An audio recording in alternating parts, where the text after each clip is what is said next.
My goals are different. My goals are to make Pennsylvania a bastion of free enterprise, and that our energy abundance is shared all across our country, and that we are a place that people are moving to, not moving away from, because of the freedom and opportunity that they see in the Keystone State. The foundation of this country was built here, and I want to make it the one that's going to preserve it.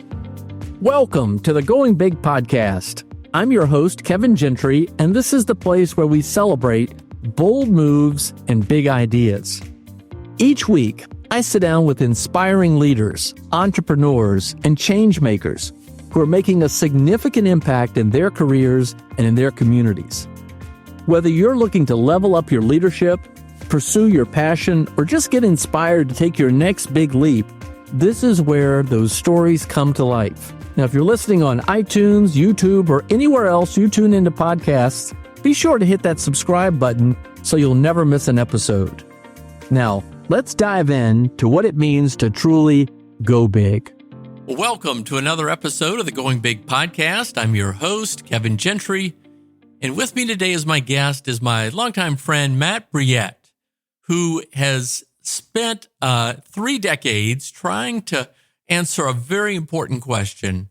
How do you turn really good ideas into lasting policy change? How do you move from beyond winning arguments, writing policy papers, doing research, and turn it into real action? I say that because Matt, for 14 years, led the Commonwealth Foundation, a public policy think tank, and then decided to do something very different and went out and launched Commonwealth Partners, which is a coalition of policymakers and political activists and coalition leaders and entrepreneurs, other political actors who are trying to bring about lasting change in the Keystone State of Pennsylvania. Pennsylvania, as you may know, is the 5th largest in the United States, and it really is the keystone in many ways when you consider that California, New York, Texas, and Florida have kind of gone to their separate corners politically. California and New York, two deeply blue states, and Texas and Florida now red states. But Pennsylvania is at a crossroads and is in many ways driving enormous consequential effects for the future of the United States. And in part, that's what I wanted to talk about today, because Matt has a great new book out. It's called You Gotta Win Pennsylvania, the case for entrepreneurs to save America. We're going to dig into that a bit, but also want to dig in even more to Matt's story about how he has, over time, tried to figure out how to have the greatest effect for the principles that he shares with, I would say, the founders of this country. Matt, it's great to have you with us on the podcast today. Thanks for being our guest. Great to be with you, Kevin. Long-time listener, first-time caller. So it's great to be on. That's right. Love those references back to the Rush Limbaugh days. That's right. So, Matt, you wrote an important letter about tuition tax credits facing the state of Michigan. And it was amazingly important timing. It happened to land in the Detroit newspaper the same day that you were interviewing for a job at the Mackinac Institute in Michigan. And you were, at the time, I believe, a school teacher teaching history in California, in San Diego.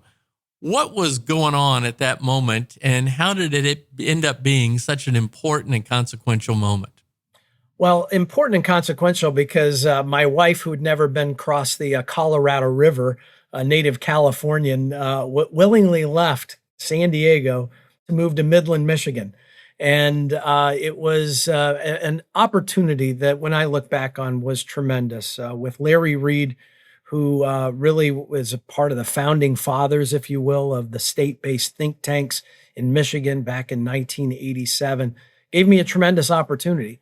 As you said, I was a history teacher, loved talking about the founding of this country, the men who, pledged their lives, their fortunes, and their sacred honor for this great American experiment. And I loved teaching about it, but I wanted to change. I wanted to actually be part of the future of America, not just its history. And so the Mackinac Center for Public Policy was advocating for something called the universal tuition tax credits. And I thought it was a very unique approach to school choice, which as a high school teacher in a private school, I recognized the power that this would be, particularly for low income kids who would otherwise not have the ability to attend a safer or a better school. And so as I considered a career change from teaching after 7 years, the Mackinac Center was pushing for these tuition tax credits. This is the late 1990s that this happened. And I decided I'm going to write a letter to the editor. And in that time frame, never saw that it was being published. I had applied for a job at the Mackinac Center to be an education policy analyst. And the day that I arrived, lo and behold, it was a Sunday, they published my letter to the editor praising the Mackinac Center and these tuition tax credits. And Larry Reed was just amazed at how good I was at getting that placed the very day I was interviewing for a job opportunity. And well, the rest is history, as they say, and a tremendous opportunity that I was afforded, and thankful for that to this day. Well, whether it was fortuitous or providential, or you were just amazingly strategic, that's a great way to kick off a story, which is amazing considering that nearly 30 years ago, you were talking about tuition tax credits, and this has suddenly become a very, very important issue in the United States, thanks to the passage in the big, beautiful bill of the federal tuition tax credit, which I'd like to get into in a moment. But you talked about coming to work for Larry Reed, and as you say, one of the great leaders of the state's movement of these state think tanks. When Ronald Reagan was president, he was really big about a new federalism and about pushing power back to the states. And in the United States, a number of very foresightful people said, let's start these important efforts at the state level. In this case, in Lansing, or in your case, Midland, Michigan. So what did Larry Reed and also Joe Overton, another very important figure, what did they see in you that you hadn't yet seen in yourself even? Well, Joe Overton was my direct boss, so I was a direct report to Joe. And I think, as a lot of folks are aware of the Overton window, it was named after Joe, who was an engineer by training at Dow Chemical, but loved freedom. And I remember one of the times that I felt the lowest part was when I wrote an op-ed and Joe reviewed it. And it came back to me like, your high school English teacher with red ink all over it. And it showed to me that I was not the good writer that I thought I was. But I'll tell you what, because of Joe's efforts, as well as just the Mackinac, I think they helped me become a much better writer. So I think they saw a lot in me. One, it was nice that I had a letter appear a letter to the editor the day I'm interviewing, and that they saw someone who was not happy with the status quo. In fact, that's why I wanted to leave teaching, is that it got a little bit mundane. Day after day doing the same thing. I'm aggressive. I guess I'm an entrepreneur by nature, and that I'm not satisfied with the status quo. And I think that was part of what Larry and Joe saw in me, is that I was there for big change. I'm here for big change. I want to see great things happen in this great country. And I know that our best days could be very much ahead of us, but it's going to take people that are willing to engage to help win these battles, of the minds that exists out there. Awesome. Well, I'm all about big change too, and I know you really are. And after all, this is the Going Big podcast, and this is why I was excited to have you as a guest today.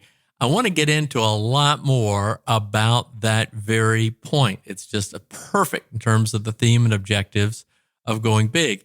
But let's just talk a little bit more about Joe Overton. The Overton window, widely quoted. It's a really insightful view about what is possible in the policy space. You might even comment a little bit more on the definition. I was very fortunate. I attended a leadership conference at Mackinac in 1998. Maybe we even met for the first time then. I'm not sure. We would have. Joe was an amazing guy, and we lost him so tragically at such an early age. But what did he teach you about what was possible and what was maybe perhaps not inevitable? Because if you're dedicated to this fight, you've got to have some hope that you can achieve something at some point. Yeah, the way Joe talked about it, it was very engineer-like, but I really appreciated the visuals that he created. And he would say that, look, every policy issue, has a linear track to it. And using, say, education as an example, on one end of the spectrum, you could have complete government control, that you've outlawed private education, homeschool education, that it's totally controlled by the government. And on the other end, you have completely free education, that there is zero government involvement, that everything is done through private efforts. And then all along that spectrum, there would be different degrees of freedom or government control. And Joe said that there is a window of political opportunity into which you can actually get public policy passed. And that if you are working outside of that window, say you want to abolish government's role in education, that's outside the window of political possibility.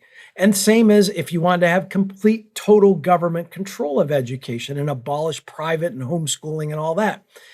And so Joe crafted this idea that there's a window that we as free market champions, people that believe in free enterprise, are trying to shift it away from government control and towards more citizen-driven and consumer-driven free market control, that we're trying to shift that window into which we can actually make some wins. And taking the tuition tax credit idea was like, this was the idea of saying, how do we empower parents to have more choices in education and move it away from what was a government assigned system that because you lived here, you had to go to this school, to one where parents were empowered to take their tax dollars and go to a school that works for them. And then that was shifting of the Overton window. So Joe laid that out and he said you could use any policy issue and talk about shifting that window towards more free enterprise, free markets, and away from government control. And it was a good visual for us to understand what we were trying to do as policy experts and influencers. All right. So you left sunny San Diego to go to the wonderful winters of Michigan. You were spending a time at Mackinac, one of the most influential state think tanks. What prompted you to pick up and move to Harrisburg and go to Pennsylvania to explore the opportunities, we'll say, of the Overton window that was there? Well, I relate it to my entrepreneurial, bug that's inside of me, focused on education at the Mackinac Center. And we had a big voucher fight in 2000 and fought alongside with Betsy DeVos as we tried to expand education opportunity for kids. We ended up losing that fight. And I recognized that the opportunity to engage in that kind of a battle was not going to happen anytime soon again. In fact, it hasn't in Michigan since. So the opportunity arose for me to come to Pennsylvania to this fledgling think tank called Commonwealth Foundation for Public Policy Alternatives. And there were only 3 people there, $350,000 budget.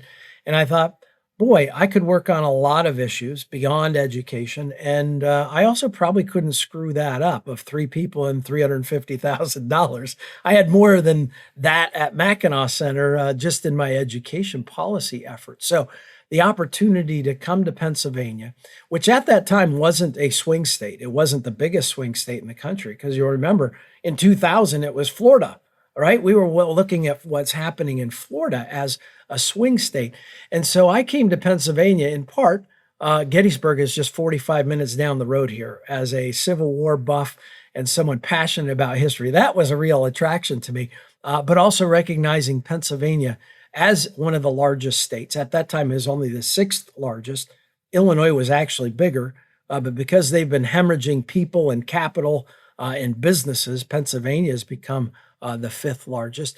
And so the opportunity to come to a state that would have significance, and didn't know that it'd be as significant as it is today when I came over 25 years ago. But we've been able to build from that small little think tank to something that's quite influential in Pennsylvania politics and policy making. Well, it is fascinating how Pennsylvania grew relative to Illinois and other states. You have this energy abundance there. You have so much other economic opportunity, which we want to tap into, but that is at risk, we believe. But before we even get there, what prompted you to say, okay, I'm in this think tank world. I was at Mackinac, I was at Commonwealth, but I'm not able to do as much as I'd really like to do to bring about that lasting change. What happened that made you decide, I'm going to take a whole nother new risk. I'm going to continue my entrepreneurial path and start Commonwealth Partners, a very, very different approach to how to achieve real change? Yeah, being passionate about good public policy was what led me into the think tank world, starting at the Mackinac Center and then running Commonwealth Foundation. In fact, it even goes before that. I volunteered for a U.S. Senate campaign in California. This was when Republicans could actually win in the 1990s. It was that experience, which was good, but I was passionate about policy, what will improve people's lives, not the politics, and almost had an allergy to politics. And that's why I really got into the think tank movement, is because it's about ideas and advancing good public policy. But I recognize that if you want to see good policy cross the finish line, we're dependent on politicians who actually embrace our ideas. And when I saw what was happening in the mid 2000s, and especially in 2015, when we lost 3 Supreme Court races in Pennsylvania, that the left flooded us with money, which at that time, the highest spending in any state court races occurred in Pennsylvania. I recognize that we cannot just leave it to the parties and the so-called consultants and professionals to give us the kinds of politicians we need to see good public policy put into practice. And so I made a proposal to a number of investors, entrepreneurs, and I said, look, we think that we need to get involved in politics, and that would require that I leave the Commonwealth Foundation to start Commonwealth Partners, Chamber of Entrepreneurs. And 3 entrepreneurs said, Matt, we'll give you $100,000 each for the next 3 years and show us what you can do. Well, I went home to my wife and 4 young kids. I said, I'm taking a new job, and we're going to try to create something out of nothing. And boy, we've been very fortunate, blessed with the growth and the number of entrepreneurs that are rallying to our effort, recognizing that, yes, a think tank is important, but it's not sufficient. We have to have a political punch behind those policy ideas if we want to see the kinds of political and policy change that we desperately need here in Pennsylvania. So that was 10 years ago. We just celebrated our 10-year anniversary at Commonwealth Partners. We've been very fortunate to grow significantly, where today we are the largest political investor on the right. And I think if you ask any politicians that if not for us, Pennsylvania would have gone blue a long, long time ago. And so we've been able to put up a good fight, keep Pennsylvania purple. But my goals are different. My goals are to make Pennsylvania a bastion of free enterprise, and that our energy abundance is shared all across our country, and that we are a place that people are moving to, not moving away from, because of the freedom and opportunity that they see in the Keystone State. The foundation of this country was built here, and I want to make it the one that's going to preserve it. Well, that's a really interesting strategic insight. Matt, I remember offering some fundraising training to a lot of the state think tanks in the early days of the state think tank movement in the 90s. And, a lot of times some of the things I would point out, they would raise their hands and say, yeah, but we're a think tank. We don't drive policy. We don't push politicians in any way. And, I think it was Senator Everett Dirksen who famously said, when I feel the heat, I see the light. And the think tanks can offer lots of great policy solutions and recommendations, but unless there's a bit of a stick attached to the carrot of good policy, it's hard to see how political actors will really do the right thing. Is that the key insight? What was it that really clicked that made you willing to take a risk with 4 kids and say, I'm going to quit my old job and start something totally new? Yeah, so when I first came to Pennsylvania, I was not welcome in Republican leadership offices. Remember, this is the time of Arlen Specter, and the Republican Party was shaped more by that approach to politics than a conservative Republican approach. And so for me, it was really some difficult fields that we were laboring in. And what it required was that, look, I'm involved in elections for a purpose because it's not just winning, in Tuesday in November. It's winning for a purpose. And that was what we lacked in Pennsylvania, is that Republicans could win, but they weren't winning and doing anything purposeful for Pennsylvania. And so for us, it was that, how are we going to get Republicans to actually act like Republicans, as most people would recognize across the country, and embrace the policy issues that we know will improve people's lives?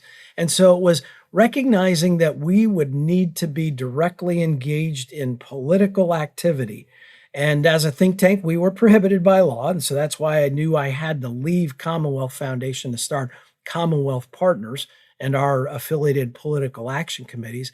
And it is where we are helping to elect people for a purpose. And then once they're in office, I'm not having to hold their hand or twist their arm to do the right thing. It's because we've supported people who have championed the very ideas that we know will improve people's lives in Pennsylvania.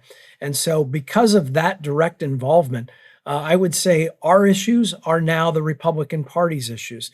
And the party leadership is looking to us. Even the party chairman is a good friend that we are in collaboration, because we recognize that these are the good policies that Pennsylvania needs, and that working together, we can advance them and make Pennsylvania a place that is a destination, not a place people are leaving.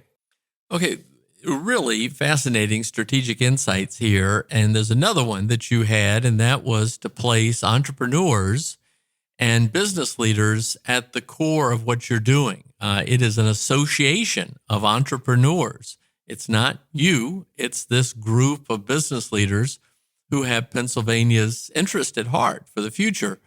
Why did you decide to make that a key element of what you were trying to build?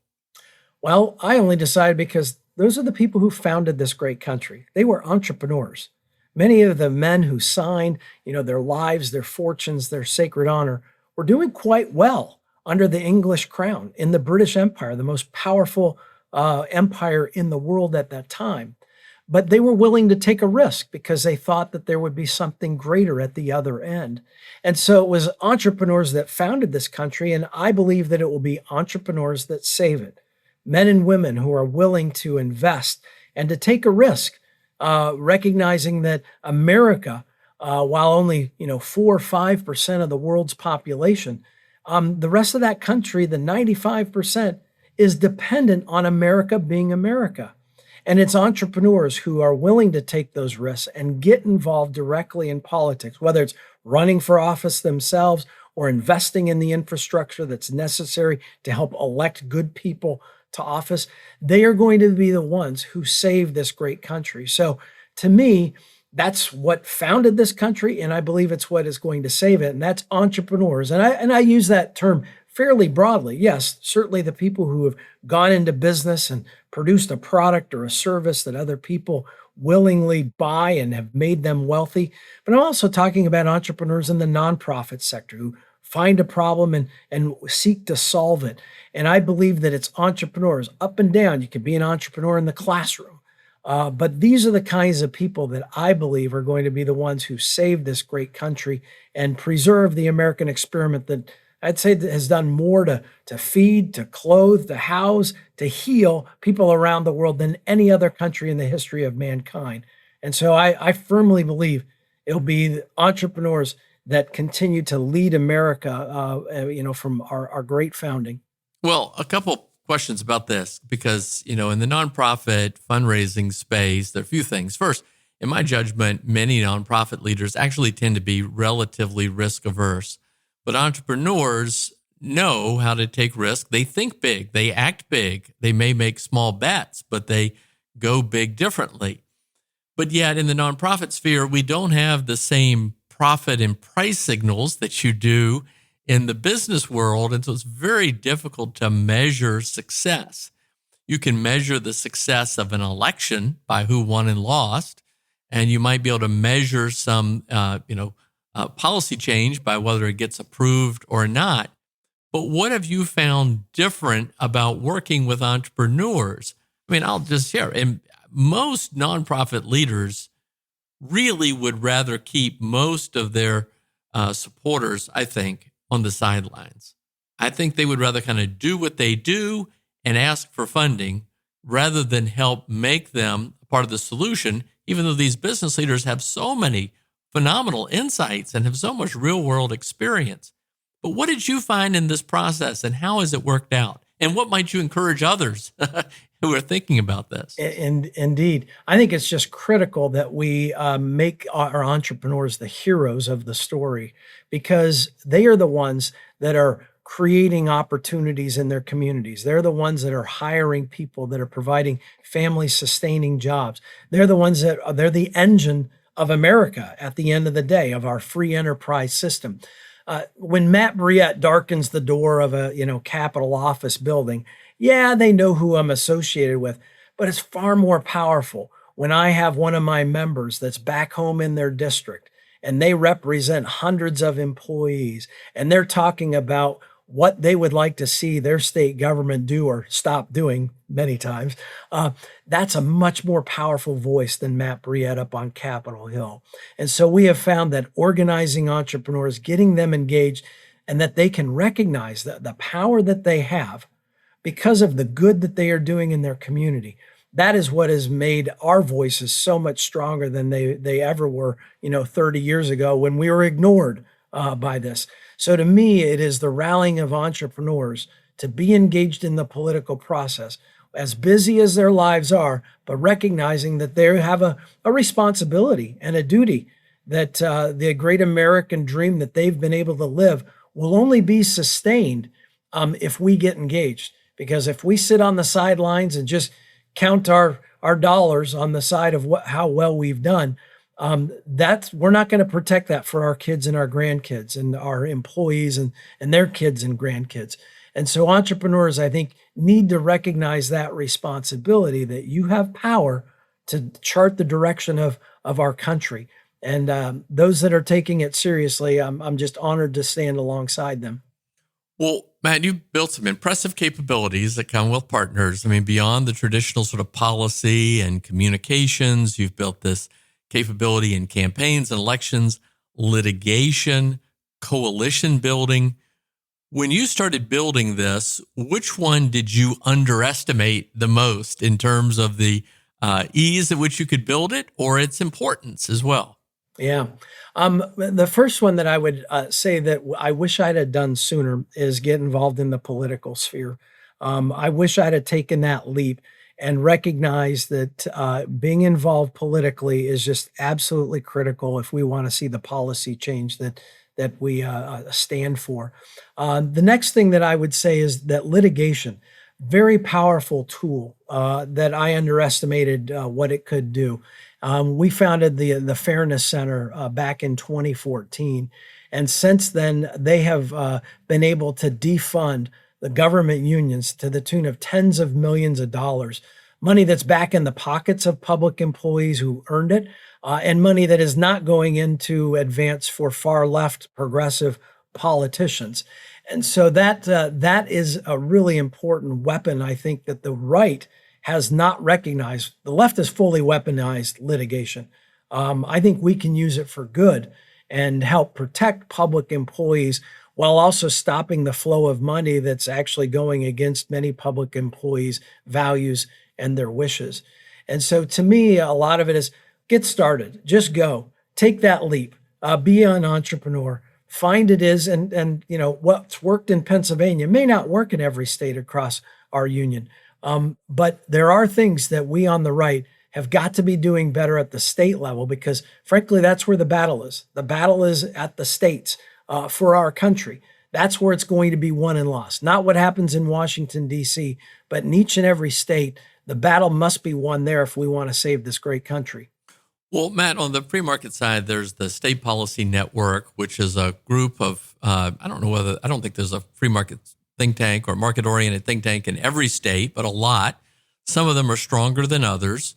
On the left, there's certainly the States Project. There's a understanding now you got to be focused on the states. The states can be even more important than Washington, D.C. in many regards. We keep our attention on Washington, D.C., but so much happens in the states. But there aren't that many states that have something like Commonwealth Partners. Obviously, you would recommend it today. Is that what you're trying to do? Do you recommend that to other leaders in other states?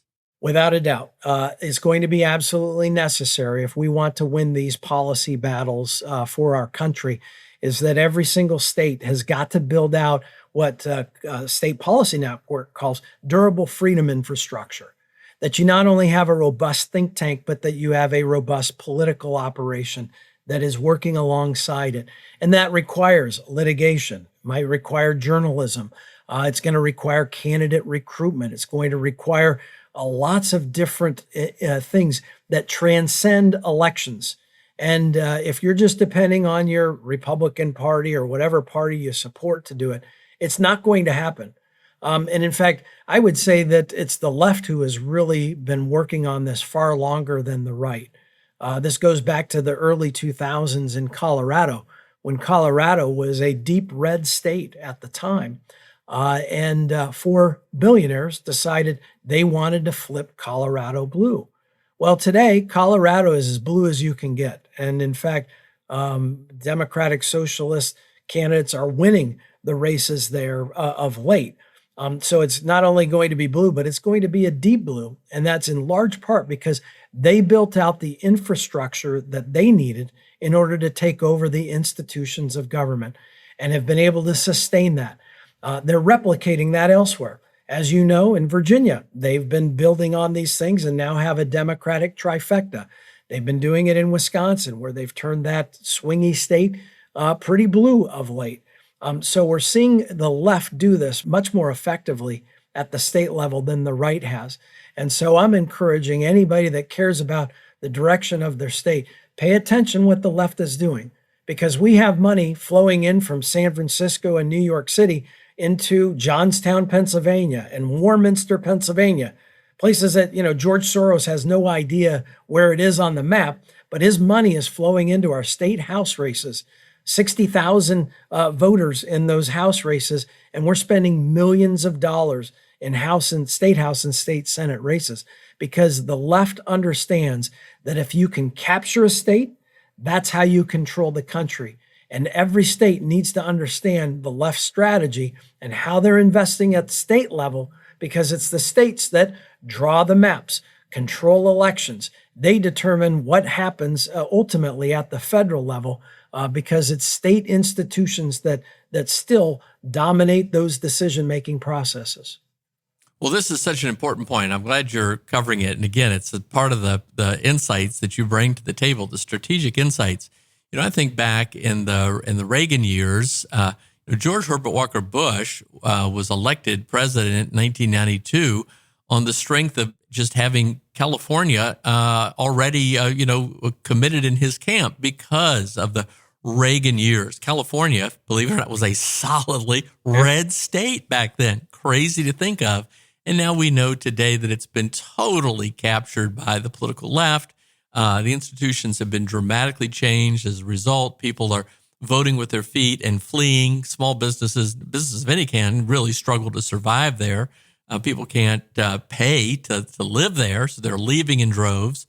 And yet they went to places like Colorado, but the left said, let's do this. And you're right, there was the playbook that was written about how they did it there. And yeah, when it happened in Virginia, it really caught me off guard. Virginia was a very different state, a well-managed, fiscally stable state, and now it's crazy. It's about to go off. It is going off the rails. And so what happened in Virginia last year, which is the infusion of just gazillions of dollars into these state legislative races and other races, it really caught my attention. And that's why I really reached out to you to better understand what you're doing. I want to go into the here and now, but before that, another important question. You have the long view. Very few people have the long view. And you have to have the long view in the public policy space, in the political space, to make lasting change. What would you say is the importance in your judgment of that, and how do you keep it? How do you keep the confidence? How do you keep the energy and the devotion to it?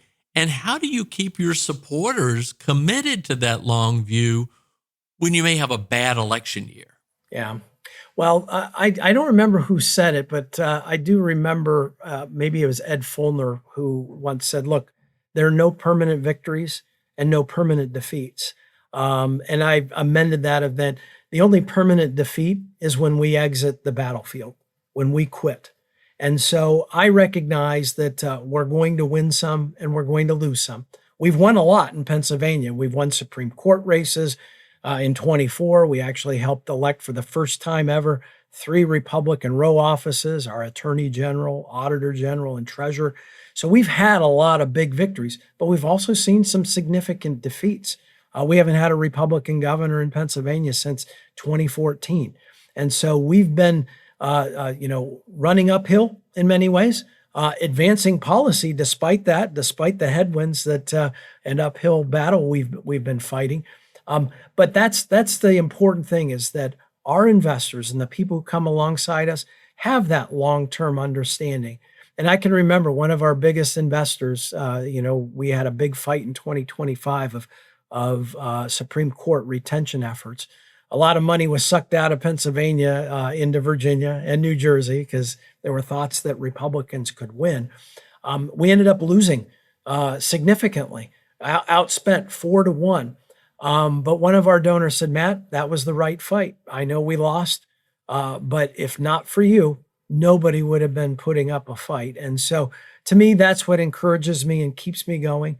And we're always going to have those people that, will invest in 1 year and expect us to change the world, not recognizing that long-term vision and need for us to stay engaged. But fortunately, there are enough people. And I think, entrepreneurs get that, Kevin. They understand that, look, I'm going to make some really bad decisions along the way to my success. I live in Hershey, and Milton Hershey was a disaster for many years before he found out he could make chocolate. He was in the caramel business and didn't do well. So I know that that is the story of most entrepreneurs, is they never win every single time, but they learn when they fall down, when they are defeated, but they get back up and they keep going. And that's what I'm fortunate with all the entrepreneurs involved with us. They understand that. And so we lean in when we lose because we know it's all that more important that we put up a victory in the next go around. Well, let's turn to your book. You Got to Win Pennsylvania. You raise it up so people can see it.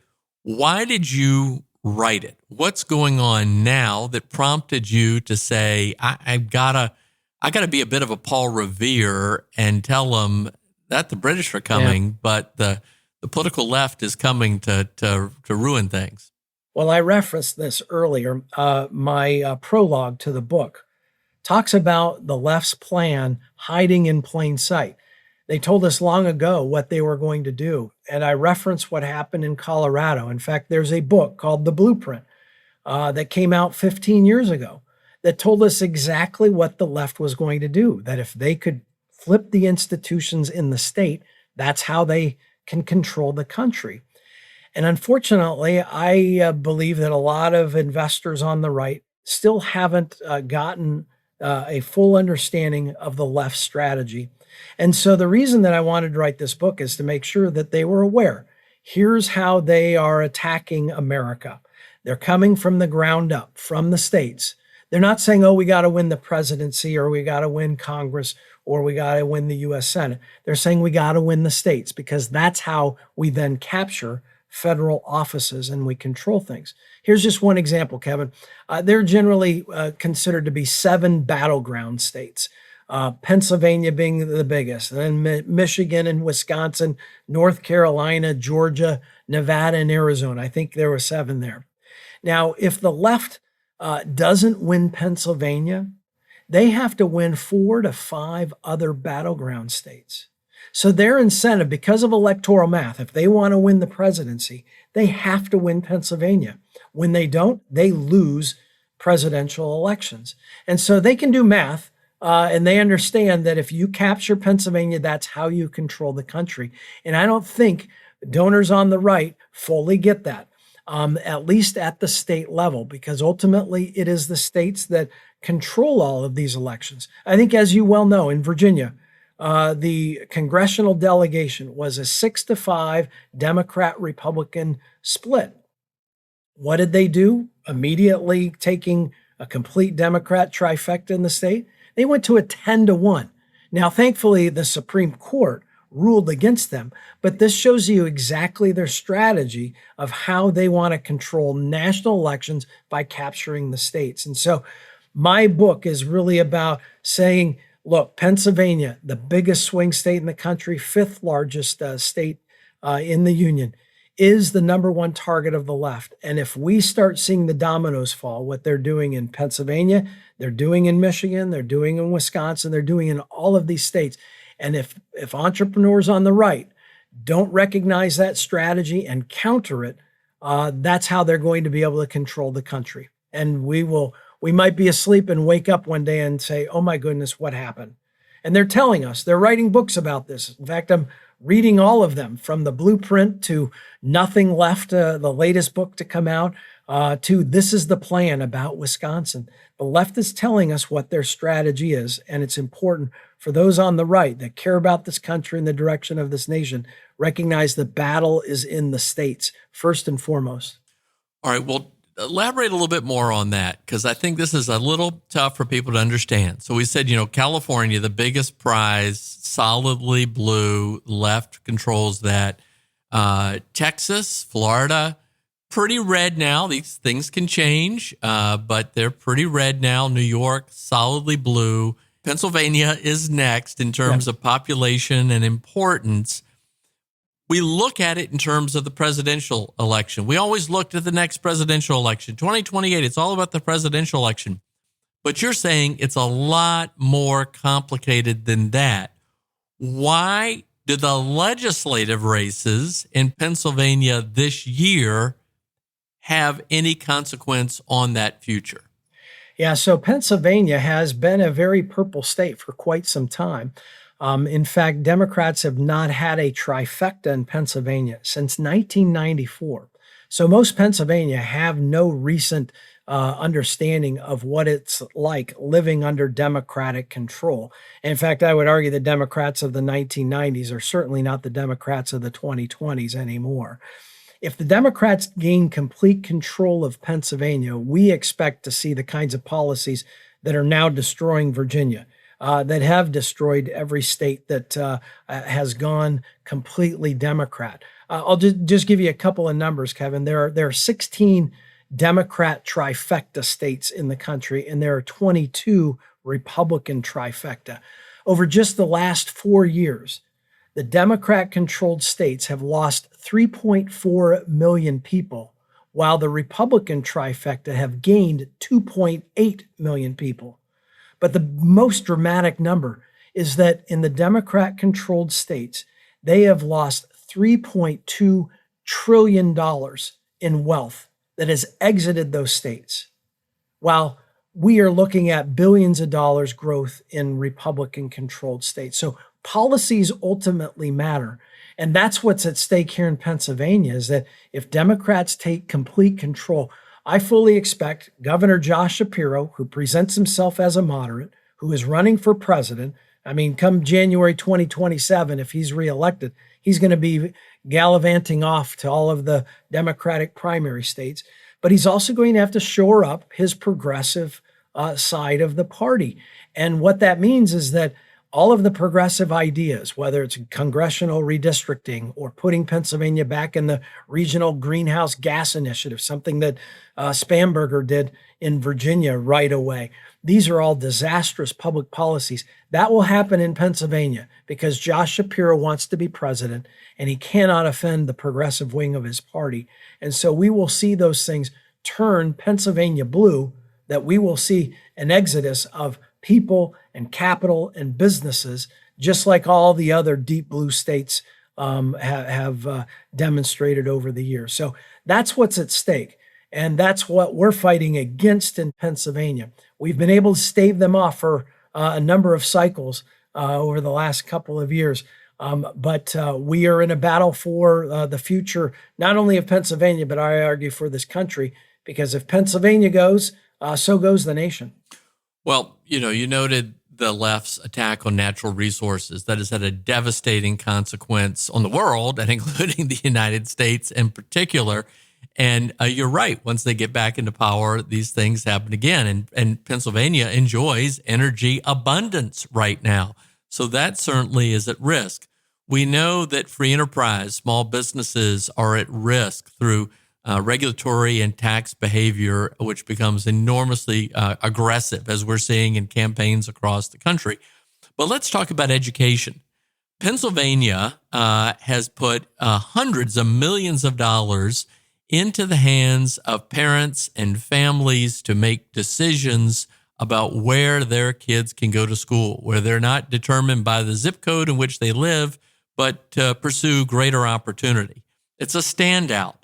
Is that at risk? What's going on there? My understanding when I read about it is Governor Shapiro is a pro-education reform governor. What's going on? Yeah. So Pennsylvania's Education Improvement Tax Credit, we call it EITC, was started in 2001. Commonwealth Foundation had a big part of getting that adopted. And it has enjoyed bipartisan support where we've had over 100,000 students using tax credit scholarships to attend their school of choice. In fact, we've been able to grow that even in the face of opposition from Democratic governors. Governor Wolf, who preceded Governor Shapiro, was opposed to the program, but we were able to force him to sign increases to those programs. And you say we, you mean that's the effort of Commonwealth Partners working with coalitions and other partners to drive that kind of change. That is correct. So coming alongside and supporting people who champion school choice and helping them get elected to office. And even though the threats of the teacher unions to take these people out have been unsuccessful, it has shown that the parents, Democrats and Republicans, want school choice. And so that's been something we've been very proud of, despite having Democrat governors since 2014, that we've seen expansions of education opportunity. In fact, it's the Pennsylvania program that was the model for what we've now implemented at the federal level. Now, every governor has to decide whether they're going to opt their state into it. And Josh Shapiro has not done that yet, despite saying, and he himself being the beneficiary of school choice, in his own personal life and exercising that for his own kids. He has not done anything to help more kids escape crummy public schools. He hasn't opted into the federal scholarship tax credit. He hasn't done anything to dramatically expand school choice in Pennsylvania, despite campaigning in 2022 for expanded school choice.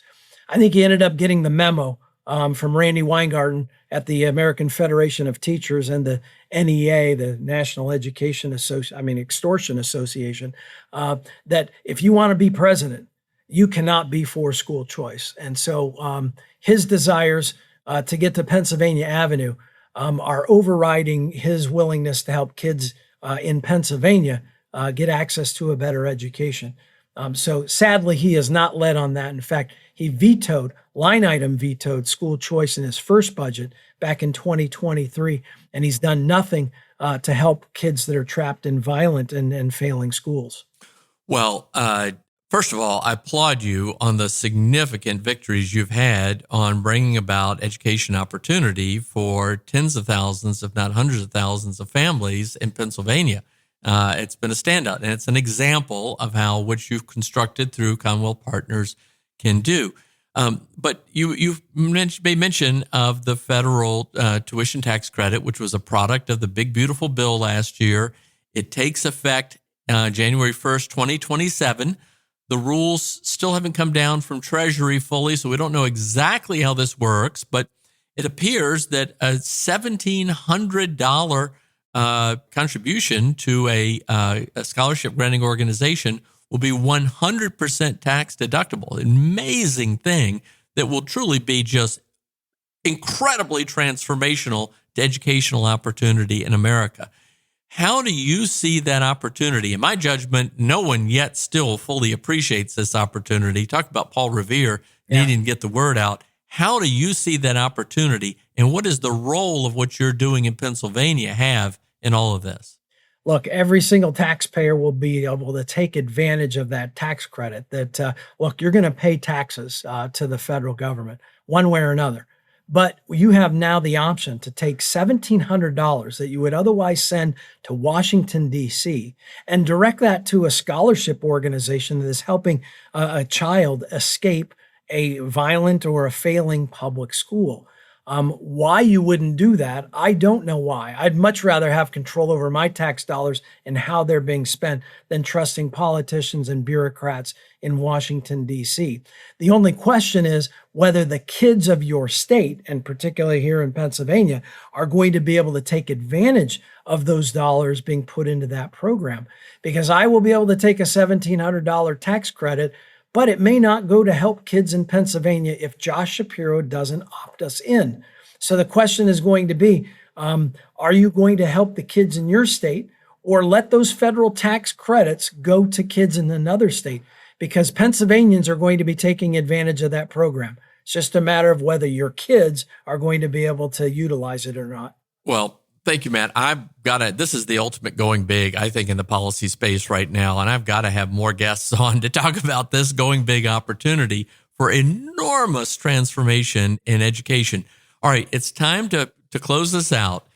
We've talked a lot about the threat and the problems if the left is able to be successful in a trifecta and a stranglehold in Pennsylvania, and what effect that will have on all the other 49 states. But give us a sense of what would happen if there's a different outcome, thanks to your investment. What kind of new policy changes might we expect? Well, as you noted earlier, Pennsylvania is home to abundance of energy, and particularly when it comes to natural gas opportunities to power not just the Northeast of America, but so many other opportunities at an affordable rate and a way that is sustainable and reliable. These are all means that we have figured out how we can do this while protecting our environment and making sure that we are mitigating the costs of fossil fuels on our well-being and on our climate issues. This is one of the best ways for America to become independent of energy around the world. And the Northeast of Pennsylvania, with their bad policies, are costing their taxpayers, their citizens, significant amount because of the energy that exists in Pennsylvania. We are exporting it all over because we have so much. And it's a tremendous opportunity for America to realize. And it's why a Democrat trifecta would unfortunately shut that down and cause you in Virginia to actually have to pay more because the energy coming out of Pennsylvania would be throttled back. So that's the one big opportunity. But also with Pennsylvania being at the hub of a massive amount of the eastern population of America, shutting down Pennsylvania for business would be one of the worst things that would hurt the up and down the mid-Atlantic part of our country. So it's really important that Pennsylvania remain a place where freedom and opportunity, where it was started, continues to exist, because it will impact everybody's lives all across the country at the end of the day. All right, Matt. Well, you made the case earlier that people in states all around the country should follow the lead of Commonwealth Partners and put together this kind of a capability, working in partnership with entrepreneurs. But for anybody listening that has a long view, wants to really bring about change for their principles, as someone who's done it through thick and thin and continue to press themselves about how to do it better, close us out with some advice on how we might follow your lead in thinking about our own futures in driving this kind of change. Well, first of all, we thank you for having me on, Kevin. And really do appreciate your bringing up how I got into this with Larry Reed and Joe Overton, because those guys invested in me and helped me become the person that I am. And I am more than happy to help anybody that wants to work and build the kind of infrastructure that they need to win these states. I've been doing that. I want to do more of it. So I offer myself in any capacity. I can tell you a lot of things that you shouldn't do because I've done some things wrong, and we haven't always done it right. But we are trying to figure out how we can advance good political and policy change in our state. And I think every state needs to pursue that and find out what that looks like. It's different in Pennsylvania than it will be in Michigan or Wisconsin or North Carolina.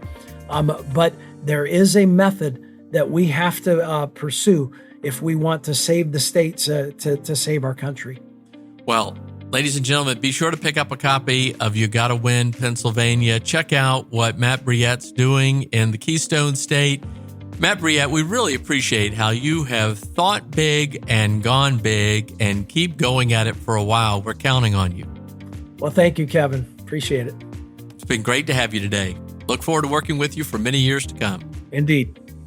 Thanks for tuning in to the Going Big podcast. I hope today's conversation left you feeling energized and ready to tackle your biggest goals. Don't forget to subscribe and leave us a review on iTunes, YouTube, or wherever you listen to podcasts. It really helps spread the word, and it gets these inspiring stories out to more people.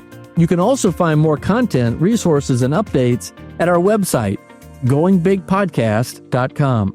Remember, the only limits are the ones you don't challenge, the limits that you impose on yourself. Keep pushing, keep growing, and above all, keep going big. See you next time on the Going Big podcast.